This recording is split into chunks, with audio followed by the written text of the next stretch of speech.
बात करते हैं बीजापुर और दंतेवाड़ा सीमा की, जहां पर सुरक्षा बलों को मिली है एक और बड़ी सफलता। आपको बता दें, नक्सलियों की पश्चिम बस्तर डिवीजन की सूचना पर, मौजूदगी की सूचना पर जवानों ने सर्च ऑपरेशन चलाया था और इसी दौरान दोनों ओर से मुठभेड़ हुई थी। इस एनकाउंटर में जवानों ने 18 नक्सलियों को ढेर कर दिया। इनमें से 16 नक्सलियों की पहचान हो गई है, जबकि 2 की शिनाख्त होना बाकी है। इन 16 नक्सलियों पर कुल 1 करोड़ 30 लाख का इनाम घोषित था। वहीं इस ऑपरेशन में हमारे 3 जवान शहीद हो गए, जबकि 3 जवान घायल हैं, जिनका इलाज जारी है।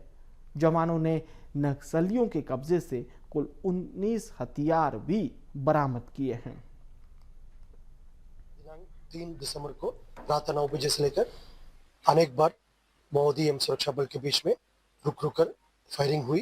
फायरिंग के उपरांत इलाका का सर्चिंग में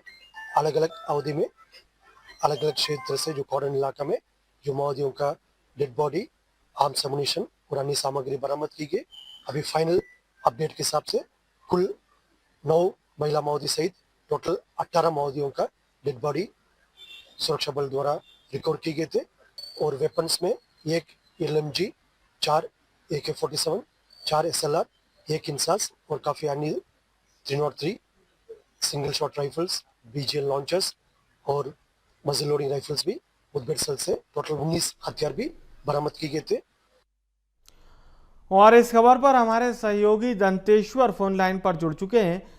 दंतेश्वर, 18 नक्सलियों को ढेर कर दिया गया, लेकिन दुखद खबर यह है कि हमारे 3 जवान हमने खो दिए, 3 जवान घायल बताए जा रहे हैं। लेकिन एक बड़ी कामयाबी नक्सल विरोधी अभियान में।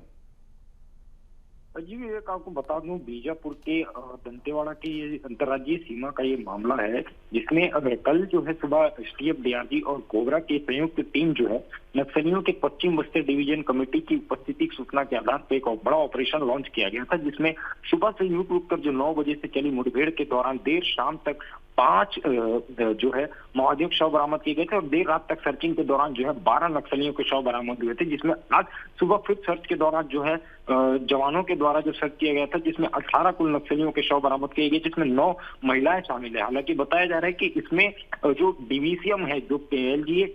कंपनी नंबर 2 के जो चीफ है, जो इंचार्ज बताए जा रहे हैं बिरला मोरियाम, उनके भी ढेर होने की खबर जानकारी दी पुलिस के द्वारा। उसके बाद उसके अलावा जो कुख्यात और जो PLGA बटालियन नंबर 2 के जितने इंचार्ज और जितने कैडर के जो सदस्य हैं, जिनपे प्रत्येक पर जो है कुल 15 माओवादियों पर 8 लाख का इनाम था, उन्हें ढेर कर दिया गया है। हालांकि सुरक्षा बलों के द्वारा घटनास्थल से शव और जो आधुनिक हथियार है, जिसमें ऑटोमेटिक वेपन, SLR, LMG और 303 और जो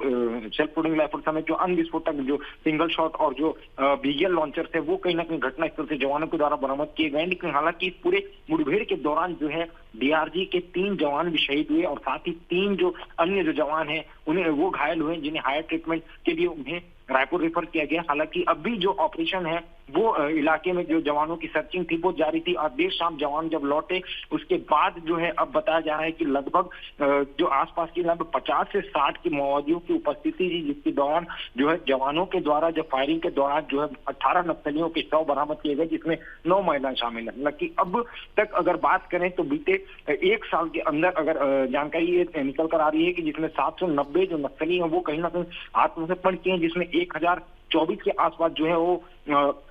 माओवादी गिरफ्तार किए गए हैं और साथ ही जो अन्य 219 माओवादी हैं वो कहीं ना कहीं पूरे मुठभेड़ में न्यूट्रलाइज किए गए हैं। फिलहाल आगे भी अगर ये स्थिति, क्योंकि मार्च 2026 का जो डेडलाइन तय किया गया है बहुत ही कम समय सीमा रखा गया है, तो उसके दौरान सुरक्षा बल के जो आलाधिकारी हैं वो माओवादियों से अपील कर रहे हैं कि वो पुनर्वास नीति के तहत वो आत्मसमर्पण करें और हिंसा त्याग कर पुनर्वास का लाभ लें। जी